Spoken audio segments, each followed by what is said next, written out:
მოგესალმებით ყველას, ვინც გუყურებთ საქართველოში და საქართველოს ფარგლებს გარეთ. ეს არის გადაცემა პირისპირ. მე მქვია გელა პეტრიაშვილი და ჩვენ ვიწყებთ. შემოგვიერთდით. დღევანდელი ჩვენი სტუმარია ადამიანი, რომლის პროფესიული საქმიანობის თითქმის 2/10 წელი აკადემიურ სფეროს უკავშირდება. მას აქვს უნივერსიტეტში მუშაობის 19 წლიანი გამოცდილება. თუმცა ბოლო დღეებში მისი სახელი საზოგადოებრივი განხილვის საგანი გახდა. როგორც თავად აცხადებს თელავის უნივერსიტეტში მის თანამდებობასთან დაკავშირებით მიღებული გადაწყვეტილება პოლიტიკურ მოტივს უკავშირდება. უნივერსიტეტის გადაწყვეტილებასთან დაკავშირებით მას საკუთარი პოზიცია აქვს, რომელსაც დღეს ჩვენს გადაცემაში გაგვაცნობს. დღეს ვისაუბრებთ აკადემიურ თავისუფლებაზე, უნივერსიტეტში მიმდინარე პროცესებსა და მის სამომავლო გეგმებზე. ჩვენი გადაცემის სტუმარია პროფესორი თამარ მიქელაძე. მოგესალმებით ქალბატონო თამარ და პირველ რიგში დიდი მადლობა მინდა გადაგიხადოთ, რომ გამონახეთ დრო და დაგვრთანხმდით გადაცემაში მონაწილეობაზე. დიდი მადლობა მოწვევისთვის და აი ამ საშუალებისთვის, რომ ვისაუბროთ ჩემს თავზე და ასევე ამ პრობლემაზე, რაც ახლა ჩემს თავს ხდება. ქალბატონო თამარ, მე ვნახე თქვენი სატელეფონო ზარი კახეთის ხმასთან.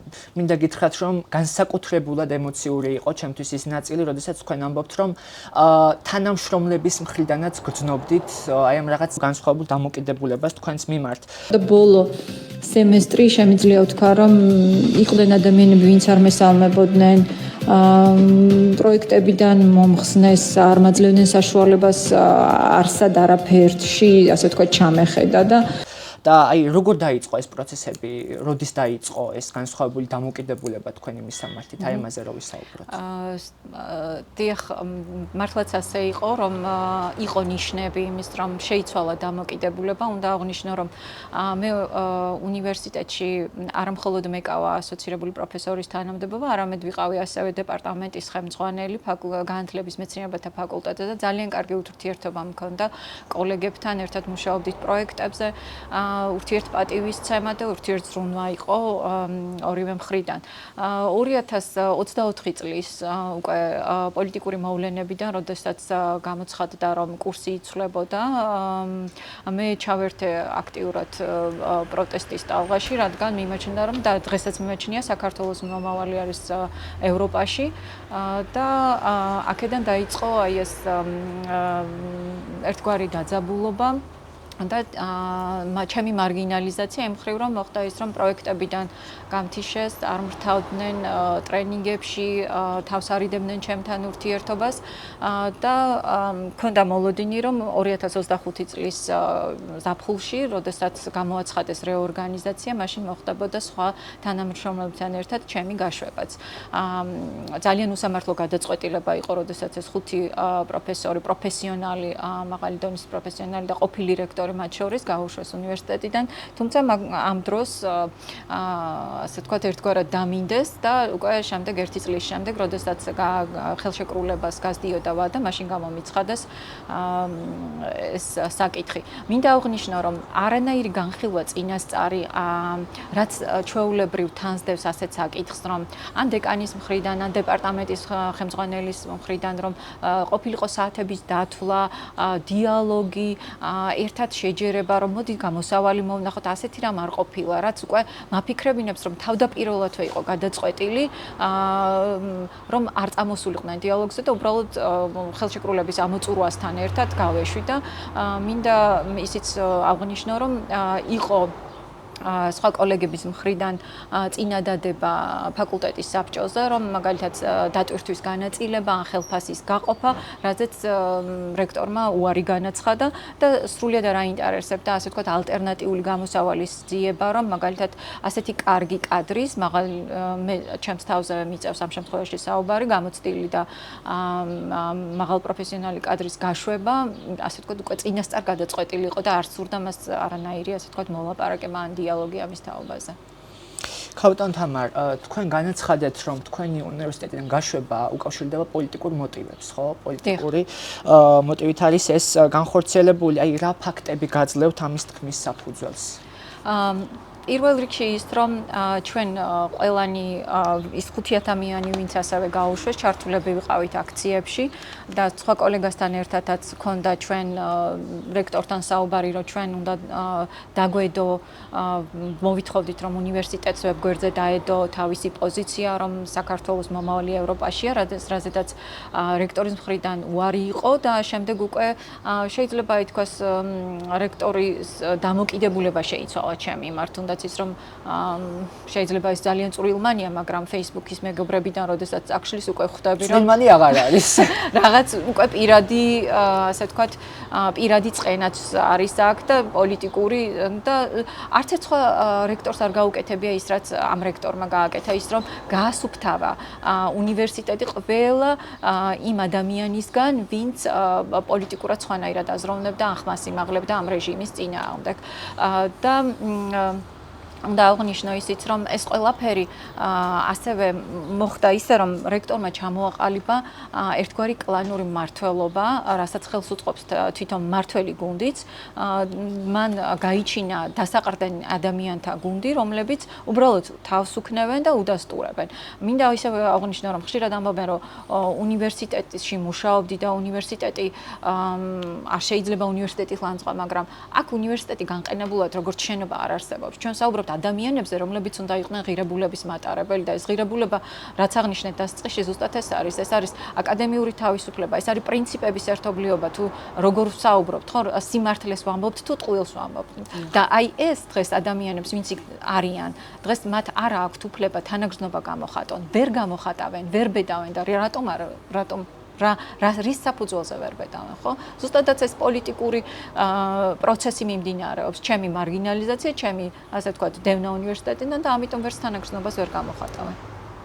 ოფიციალურად რა განმარტება მიიღეთ უნივერსიტეტის ხელმძღვანელობისგან?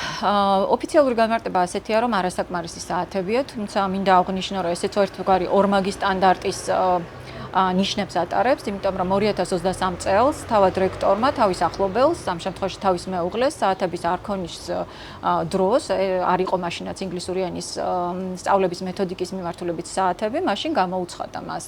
და ახლა 2026 წელს იგი ამ მიზეზით მე მისტუმრებს და მეუბნება რომ არ არის. თუმცა ისე ვიტყვი რომ ჩემნაირ ასე ვთქვათ კადრს, ჩემი გამოცდილების, ჩემი მიღწევების მე ვიმსახურებ პატივისცემას და ასევე გამჭვირვალე პროცესს და ასეთი გაშვება ნამდვილად არ არის ის, რასაც მე ველოდი ამ უნივერსიტეტისგან.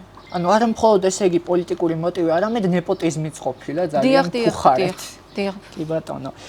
როდის იგრძენით აი ხელმძღვანელობის მხრიდან პირველად ეს დამოკიდებულება, რომ აი რო იცვლებოდა, რაღაცებში გბლოკავენ, რაღაცებიდან გთიშავენ, აი როდის მკვეთრად როდის შენიშნეთ ეს პროცესები თქვენ? ეს პროცესი როგორც უკვე გითხარით 2024 წლიდან დაიწყო და თანდათან უფრო მწვავდებოდა იმ კუთხით, რომ როდესაც უკვე გთიშავენ თვითონ აკადემიური ცხოვრებიდან, ტრენინგებზე არ გეძახიან, უბრალოდ ინფორმაციას არ გაძლევენ რაღაც საკითხების მიმართ, უკვე ხვდები რომ იზოლირებული ხარ და იყვნენ ადამიანები, კოლეგები, ვინც არ მესალმებოდნენ და ეს ასე იყო ეს საკითხი.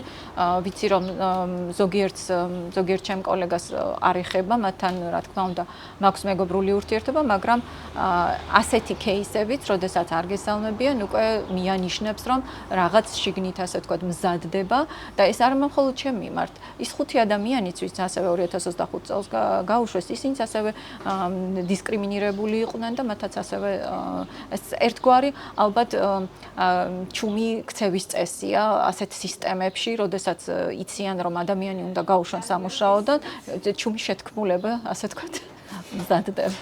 კი ბატონო, იყო თუ არა? უნდა შეგეკითხოთ, იყო თუ არა მუქარა ვინმეს მხრიდან? მუქარა არ ყოფილა არავის მხრიდან, უბრალოდ ფიქრობ რომ კოლეგებს არ სიამოვნებთ რომ მე დღეს ასე ვსაუბრობ, საჯაროდ ვსაუბრობ, მაგრამ მე უნდა ვისაუბრო, იმიტომ რომ მანამდეც მე ყოველთვის ჩემ კრიტიკულ აზრს და ჩემს აზრს ვაფიქსებ, მე ამის უფლება მაქვს ვისაუბრო ხმამაღლა და ასევე მინდა ვისაუბრო იმაზე რომ ეს ვერ შეედრება უბრალოდ იმ სიტუაციას, როდესაც 2-3 წლის მოსულ თანამშრომელს უშვებ. როდესაც მე 19 წელი ამ ორგანიზაციაში, ამ ინსტიტუციაში მუშაობდი დღე-დაღამე უნივერსიტეტის იმიჯისთვის, საკეთილდღეოდ, მე კიდევ მინდა გამოვხატო, რომ მაქვს ეს გულისტკენა, ასე ვთქვათ, ბრაზიც მაქვს, კი, ბრაზიც და დამცირებულადაც ვგრძნობ და შიშის განცდაც მაქვს, იმიტომ რომ ამ ადამიანებმა ერთგვარად ჩემი გაშვებით, ასევე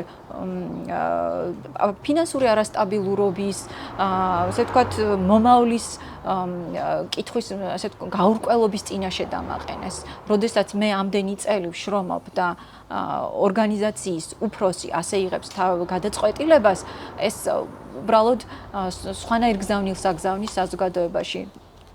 აი, არც ვინმე ნათქვამი არ ყოფილა ვინმეს მხრიდან, მესიჯი არ ყოფილა, რომ აი გაჩერდი, გაჩუმდი, ესეთ რამე არ ყოფილა. არა, უბრალოდ რამდენიმე ტროლის მესიჯი წავიკითხე, რომ ღირსი იყო აქციებზე დადიოდაო და ამან კიდევ ერთხელ დამიდასტურა, რომ ვიღაცები ფიქრობენ, რომ შეიძლება ადამიანი გაუშვა, პროფესორი გაუშვა უნივერსიტეტიდან, იმიტომ რომ აქციებში მონაწილეობდა.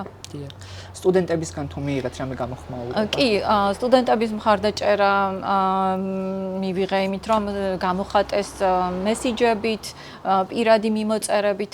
ასევე მყავდა დოქტორანტის სტუდენტი, მყავს დოქტორანტის სტუდენტი, რომლისთვისაც ერთგვარი დარტყმა იყო ეს, როდესაც გაიგო, რომ მე აღარ მექნება, ასე ვთქვათ, საშუალება ვიყო მისი ხელმძღვანელი სექტემბრიდან და უნივერსიტეტი საუკეთესო ინტერესში არ შედიოდა ეს. მე დავსვიე შეკითხვა, არის თუ არა ჩემი გაშვება უნივერსიტეტის საუკეთესო ინტერესში, რაც მინდასახოს, რომ არა. და მაშინ რა ინტერესით ხელმძღვანელობდნენ, ხო? ანუ მომავალ წელს უნივერსიტეტს აღარ ეყოლება გამოცდილი კადრი, აღარ ეყოლება სტუდენტებს კარგი ხელმძღვანელი, სამეცნიერო ხელმძღვანელი და მაშინ რა ინტერესით ხელმძღვანელობენ, ხო, ჩნდება კითხვა. რამდენად დაცულია, როგორ ფიქრობთ თქვენ, აკადემიურ სივრცეში განსხვავებული პოლიტიკური შეხედულების მქონე ადამიანის უფლება? სრულიად დაუცველია. მით უმეტეს ჩვენს სისტემებში, სადაც ერთგვარი აი ეს როგორც ავხწერე, მორჩილება და მაამებლური დამოკიდებულება უფროსის და თვითონ მენეჯმენტის გუნდის მიმართ სრულიად მიუღებელია რაიმე კრიტიკული აზროვნება, რაიმე კრიტიკული შეკითხვის დასმა. ამიტომ მე ასევე როგორც ქალი მე ვგრძნობ, რომ ჩემი უფლებებიც არ ვარ დაცული და თვითონ სისტემაც ხარვეზული, ამიტომ რომ არ არსებობს რაღაც ისეთი ან წესდება, ან კანონები, რომლებიც ასეთ შემთხვევაში მე დამიცავს. ქაუტან თამარ, რა გავლენას ახდენს მსგავსი შემთხვევები უნივერსიტეტის რეპუტაციაზე? მე ვფიქრობ ძალიან უარყოფით და თვითონ მათაც უნდა სწოდნოდათ, რომ მას ექნებოდა უარყოფითი რეზონანსი, მაგალითად დიდი რეზონანსი ასევე ჩემ პოსტს, სადაც მე გამოვაცხადე, რომ შემიწყვიტეს, ასე ვთქვათ, მემშვიდობებიან, 10,000-ობით ნახვა ჰქონდა და საკმაოდ კრიტიკული შეფასებები იყო თელავის უნივერსიტეტის მიმართ. თვითონ უნივერსიტეტსაც საკმაოდ სერიოზული პრობლემები აქვს, როგორც ფინანსური, ასევე სხვა კუთხით, ის რომ როგორ მიიღება გადაწყვეტილება, ანუ თვითონ სტუდენტების სწავლის და ასე ვთქვათ, ბევრი რაღაც ხარვეზებია და მით უმეტეს ასეთი სახის კიდევ გადაწყვეტილებები, როდესაც შენ კარგავ კიდევ ერთ საუკეთესო შენს თანამშრომელს, ეს მიანიშნებს, რომ უნივერსიტეტი რღვევის წინაშეა. და მხოლოდ ახლა ერთადერთი რატომაც უნივერსიტეტის სუნთქავს, ეს არის იმიტომ, რომ სახელმწიფო და სამინისტროს, ასე ვთქვათ, მხარდაჭერით არსებობს. კი ბატონო, მინდა გითხრათ, რომ გული გამითბა თქვენი პოსტის კომენტარები რო ვნახე, იმდენი ადამიანი გიცხადებდათ სოლიდარობას. დიდი მადლობა. ძალიან კარგია. უნივერსიტეტის ადმინისტრაციას ახლა რომ მიმართავდეთ, აი რას ეტყოდით? მოულოდნელი შეკითხვა. მიმართვის სურვილი ნამდვილად არ მქონდა. ალბათ მე ვეტყოდი, რომ კიდევ ერთხელ უნდა დაფიქრებულიყვნენ, რატომ დგავდნენ ამ ნაბიჯს და უნდა ეფიქრათ ღირებულებებზე.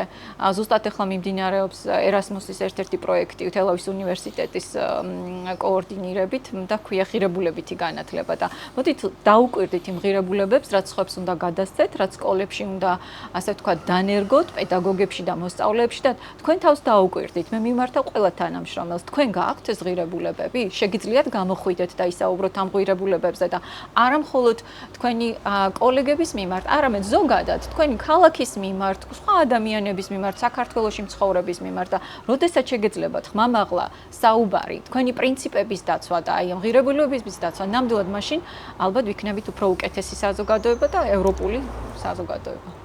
დღეს რომ გამოცხადებული იყო კონკურსი, მიიღებდით თუ არა მონაწილეობას? თელავის უნივერსიტეტში ამ მოცემულობით არ მივიღებდი მონაწილეობას. თელავის უნივერსიტეტი ერთ-ერთი ჩემი კოლეგის, ასე ვთქვათ, ყოფილი კოლეგის აზრით, ალბათ დასახურია და ხელახლა, ასე ვთქვათ, ასაწყობია და მეც ამას ვემხრობი, იმიტომ რომ ძალიან ხშირად ადამიანები ზუსტად აი ამ ორმაგი სტანდარტებით მუშაობენ და ჯობია რომ გადახალისდეს და ზუსტადაც პროფესიონალები მოვიდნენ, სუფთა ადამიანები მოვიდნენ. თავიდან თამარ, სამომავლოდ რა გეგმები გაქვთ? ამ ეტაპზე დავიწყე აქტიურად სამუშაოების ძებნა. აქტიური ადამიანი ვარ და ვფიქრობ, რომ არ გავჩერდები და ვუყურებ ამ ყველაფერს როგორც საკუთარი თავის განვითარების ახალ საშუალებას, ახალ ფანჯარას, ისე რომ შესაძლებელია ეს ერთგვარად, ასე ვთქვათ, კიდევ ერთი ახალი გზა გამოჩნდა. რაღაცის დასასრული, რაღაცა ახლის დასაწყისია, ხო? მოკლედ, დაგემშვიდობებით, ქალბატონო თამარ. დიდი მადლობა მინდა გადაგიხადოთ, რომ გამონახეთ და დაგვთანხმდით გადაცემაში მონაწილეობას. დიდი მადლობა თქვენ საინტერესო შეკითხვებისთვის და ასევე წარმატებებს გისურვებთ თქვენ შემდგომ საქმიანობაში. მადლობა. ჩვენ დღევანდელი გადაცემა დასასრულს მიუახლოვდა. დიდი მადლობა მინდა გადაგიხადოთ თითოეულ თქვენგანს, რომ გვიყურეთ და იყავით ჩვენთან ერთად. მე კი მომავალ შეხვედრამდე გემშვიდობებით.